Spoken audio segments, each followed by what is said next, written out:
ورثت من الأستاذ سر المحبة فسرت كذي ملك وذا الحب صوبتي. ورثت من الأستاذ سر المحبة فسرت كذي ملك وذا الحب صوبتي. ورثت الهوى من أهل بيتي لأنني إذا ما نطقت الحق أزري نصعتي. أجل إن لي ملكا ولي خير سوبة ووليت شيئا كان أكبر منيتي.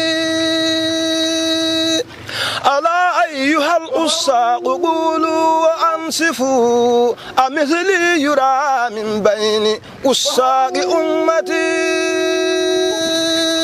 فإن الذي لم يدر ما الحب والهوى لغمر يقاس اليوم عندي كميتي. إذا زم أهل الشوق نوبا لفرتنا فإني لفاس الغرب زمت مطيتي.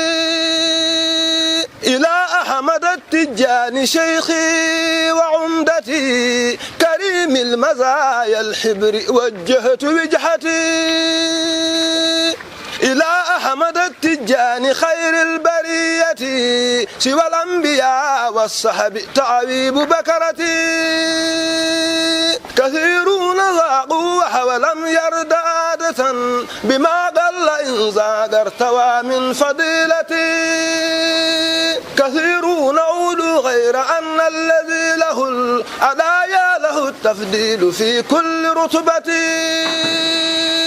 لتجاننا المحبوب فضل مصاحب على كل موهوب كبير الولاية. فهم بعد رفع الشيخ سبعان كفه أتى كل سباق غريق بلجتي. وأولى الكرامات التي نال شيخنا مناجاته دوما لخير البرية.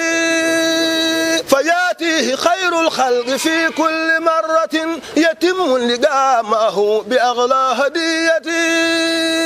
ومن بين ما أهدى إليه حبيبه طريقته البيداء أسمى طريقتي.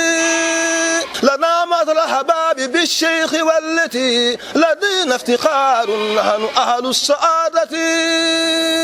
فتجاننا من كان من أهل سربه يموت سعيدا بعد عيس براحتي. فما سال دمع العين إلا لشوقه ولم تدر ما نوم إلى الصبح مقلتي. على المصطفى المختار صلى وسلم إلهي مع الأصحاب أهل الهداية.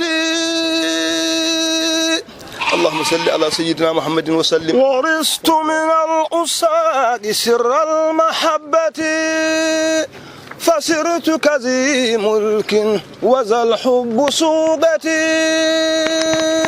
ورثت من الأستاذ سر المحبة فسرت كذي ملك